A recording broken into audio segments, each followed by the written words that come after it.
I've looked around for a video of this with no luck, but it must be that she was making a grim joke at Trump's expense, a deliberately absurd exaggeration to emphasize a point. I think Abrams calls voter suppression a national security threat to the nation. If we do not secure our democracy in 2020, we will be having a very different conversation, potentially in Russian, in 2030. #NatSec2020, Mike Memoli, at Mike Memoli, May 10, 2019. Granted, the left seems willing to entertain any scenario when it comes to alleged collusion between Trump and Russia, up to and including that Moscow changed the vote totals in 2016. A Gallup poll taken last summer found that 78% of Democrats believed that Russian interference was decisive in 2016. Not just that it happened, but that the Kremlin's activities changed the outcome from a Clinton win to a Trump win.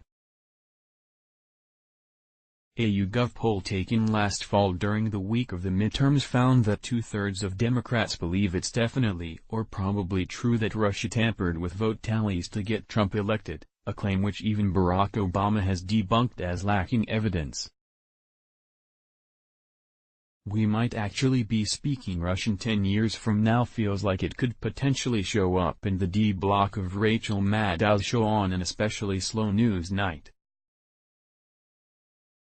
It's comically outlandish, but the resistance often is. And granted, Abrams' endless insistence that she's the true winner of the Georgia gubernatorial race long ago proved that she's willing to embrace crankery if only for reasons of political expedience. Case in point, the fact that Bob Mueller found insufficient evidence to charge Trump with conspiracy didn't deter her from keeping collusion hopes alive a few weeks ago either. At Stacey Abrams on the Mueller findings, until Mueller's full report is released to the public, we may never know the extent to which Trump and his allies worked with Russia to alter the outcome of the 2016 election.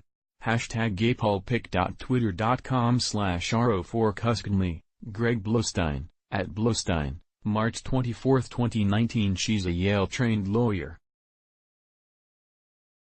She understands that Mueller didn't exonerate Trump on obstruction but did basically exonerate him on collusion, and yet her statement conflates the two issues.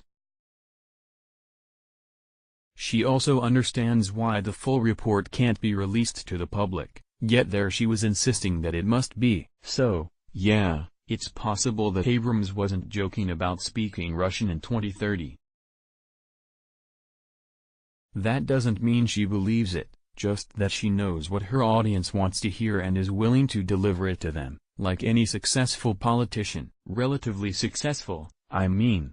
She hasn't won statewide office yet, nor federal office.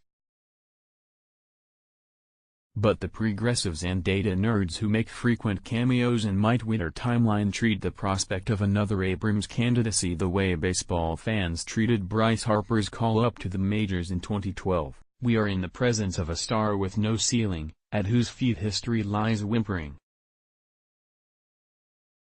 Would have been true in Mike Trout's case, actually. That's amazing hype for someone who's never won an election beyond the level of Georgia State Representative, but between her to rebuttal, her new status as the left's most prominent advocate against voter suppression, and the fact that she's the only would-be 2020 candidate besides Kamala Harris who's actually part of the women and non-white constituencies on whom Dems depend, she's essentially sacrosanct. If there's a Democratic politician in the U.S. of any prominence who hasn't endorsed the theory that Abrams really won the Georgia election, I'm unaware of them. How the hell is the competition going to attack her if she jumps into the presidential race? I think she's going to do it. She made her Russia joke at one foreign policy forum in D.C. today before heading out to another foreign policy forum. That's the sort of event you do if you're looking to build credibility as a would-be commander-in-chief, not if you're narrowly focused on voting rights. She confirmed yesterday that she's still thinking about getting in, then dropped the following comment at one of the foreign policy events today. If she doesn't run for president now and ends up losing a second bid at governor in 2022, she's probably finished as a political force. Why wouldn't she run?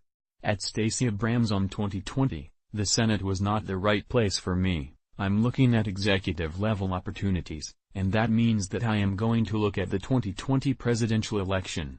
Gasps in crowd, stop. Stop. I didn't announce anything. Hashtag Kudya2019pic.twitter.com/rgfx9m4fkr, C-SPAN, at C-SPAN, May 10, 2019. Let's block ads. Why?